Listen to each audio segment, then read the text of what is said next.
Hi teachers அனைவருக்கும் வணக்கம். Dead எக்ஸாமை பற்றி ஒரு முக்கியமான அப்டேட் தான் பார்க்க போகிறோம். என்னென்னா நமக்கு வந்து டெட் எக்ஸாம்ஸ் வந்து கட்டாயம் அப்படின்னு வந்து சொல்லியிருந்தாங்க. ஸோ லாஸ்ட் வீக் கூட நம்ம வந்து ஒரு வீடியோ அப்டேட் பண்ணியிருந்தோம். கேரளாவில் டெட் எக்ஸாம்ஸ் வந்து கட்டாயம் அப்படின்னு சொல்லி அனௌன்ஸ் பண்ணி அதை ஒரு 2-3 நாளில் என்ன பண்ணியிருந்தாங்க அப்படின்னா தற்காலிகமாக நிறுத்தி வைக்கப்படுகிறது அப்படின்னு சொல்லியிருந்தாங்கன்னு சொல்லியிருந்தோம். என்ன ரீசன் அப்படின்னு சொல்லி பார்த்தீங்கன்னா நிறைய பேர் வந்து கோரிக்கை வச்சுருக்காங்க. ஸோ இதுலையுமே பார்த்தீங்கன்னா அந்த ஆர்டர்ஸ் வந்து கொடுத்துருக்காங்க. என்ன ஆர்டர்ஸ்னால் எத்தனை பேர் வந்து டெட் எக்ஸாம்ஸ்னால பாதிக்கப்படுறாங்க, யார் எல்லாமே அந்த டெட் எக்ஸாம்ஸ் வந்து எழுதணும் அப்படிங்கிற கட்டாயத்துக்கு இருக்காங்க அப்படின்னு சொல்லி கேட்டிருக்காங்க. அது மட்டும் இல்லாமல் நிறைய டீச்சர்ஸோட அசோசியேஷன் இங்கே கொடுத்துருக்காங்க பாருங்கள். டீச்சர் அசோசியேஷன், அதுக்கடுத்து member of parliament etcetera seeking relief from the implication of afford judge, அதாவது ஜட்ஜ்மெண்ட். ஏற்கனவே நமக்கு வந்து அந்த ஜட்ஜ்மெண்ட் சொல்லியிருந்தாங்க 1/9/2025. இப்போ பார்த்தீங்கன்னா கட்டாயமாக டெட் எக்ஸாம்ஸ் வந்து பாஸ் பண்ணியிருக்கணும் அப்படின்னு சொல்லிட்டு நிறைய டீச்சர்ஸு நிறைய பேர் வந்து இதனால் பாதிக்கப்படுறாங்க. இப்போதைக்கு வேண்டாம், இதெல்லாமே வேணாம் அப்படின்னு சொல்லிட்டு நிறைய பேர் வந்து கோரிக்கை இதெல்லாமே வச்சுருந்தாங்க. ஸோ அதன் அடிப்படையில் தான் பார்த்தீங்கன்னா இப்போ லாஸ்ட்டாக கேரளாவிலுமே அந்த டெட் எக்ஸாம்ஸ் வந்து கட்டாயமாக எழுதணும் அப்படின்னு சொல்லி அனௌன்ஸ்மெண்ட் கொடுத்து அதை வந்து இப்போதைக்கு நிறுத்தி வைக்கிறோம் அப்படின்னு சொல்லிட்டாங்க. நமக்குமே பார்த்திங்கன்னா டிஆர்பியில் நோட்டிஃபிகேஷனே வந்துருச்சு. ஏற்கனவே பணிபுரியவங்க பார்த்திங்கன்னா ஸ்பெஷல் டேட் அப்படின்னு சொல்லிட்டு நோட்டிஃபிகேஷனுமே வந்துருச்சு.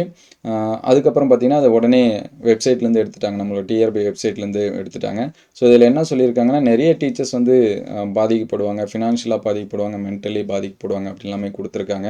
அது மட்டும் இல்லாமல் நல்லா குவாலிஃபைட் டீச்சர்ஸை நம்ம வந்து எடுத்துகிட்டா எஜுகேஷன் சிஸ்டம்லேயும் பாதிப்பு வந்து ஏற்படும் அப்படின்னு சொல்லியிருந்தாங்க. ஈவன் அந்த கேரளா டெட் எக்ஸாம்ஸ்லுமே அந்த மாதிரி தான் சொல்லியிருந்தாங்க, அந்த இதுக்கு சொல்லியிருந்தாங்க. ஸோ இதில் வந்து என்ன கொடுத்துருக்காங்கன்னா 16 ஜனவரிக்குள்ளார யார் எல்லாமே டெட் எக்ஸாம்ஸ் வந்து எழுதணும் அப்படிங்கிற மாதிரியான டீட்டெயில்ஸ் வந்து கேட்டிருக்காங்க ஓவராலாக எல்லா இடத்துலையுமே. சரிங்களா, இது வந்து அந்த ஆர்டர்ஸு.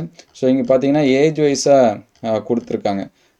டீச்சர்ஸ் ஏஜ்டு வந்து கொடுத்துருக்காங்க, எந்தெந்த ஏஜ் பர்சன் எவ்வளோ இருக்காங்க. 21 to 25, 26 to 30, 31 to 35, 36லேருந்து 40, 41 to 45. அதுக்கடுத்து பார்த்தீங்கன்னா 50, 51 to 55, 56லேருந்து 60 வரைக்கும். நம்ம ஏற்கனவே ஒரு 5 years ரிட்டைர்மெண்ட் பார்த்தீங்கன்னா ரிலாக்ஸேஷன் இதெல்லாமே அந்த டெட் இதில் வந்து சொல்லியிருந்தாங்க. ஸோ இதுதான் இப்போதைக்கு நமக்கு வந்து கொடுத்துருக்காங்க. ஸோ மேபி பார்த்தீங்கன்னா அதிகப்படியான டீச்சர்ஸ் வந்து பாதிக்கப்பட்டாங்க அப்படின்னா இதை கேன்சல், அந்த இனிமே வரவங்க எழுதட்டும், இதுக்கு முன்னாடி இருக்கிறவங்களுக்கு வந்து தேவையில்லை அப்படிங்கிற வாய்ப்புமே இருக்குது. ஏன்னா நிறைய ஸ்டேட்டில் எல்லாமே பார்த்தீங்கன்னா இதுக்கு அகேன்ஸ்டாக வந்து கோர்ட்டில் இதெல்லாமே ஃபைல் பண்ணியிருக்காங்க.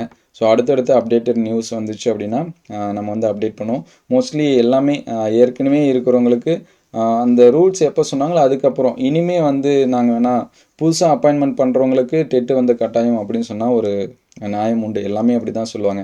ஏன்னா ஏற்கனவே இருக்கிறவங்களோட ஏஜ் அவங்க வந்து ஒரு 30 வயசில் வந்து ஜாயின் பண்ணியிருக்கலாம். ஸோ இப்போ கிட்டத்தட்ட அவங்களுக்கு வந்து ஒரு 45 இந்த மாதிரி நடக்கும். அவங்கள வந்து மறுபடியும் எழுத சொல்கிறது, அவங்க மென்டலியாக வந்து என்ன பண்ணுவாங்க அப்படின்னா டிஸ்டர்ப் ஆவாங்க. ஸோ இது என்ன அப்டேட்டட் நியூஸ் வருது அப்படின்னு சொல்லிட்டு வெயிட் பண்ணி பார்ப்போம். ஸோ அடுத்தடுத்த நியூஸ் வந்துச்சு அப்படின்னா உடனே அப்டேட் பண்ணோம். So thank you all.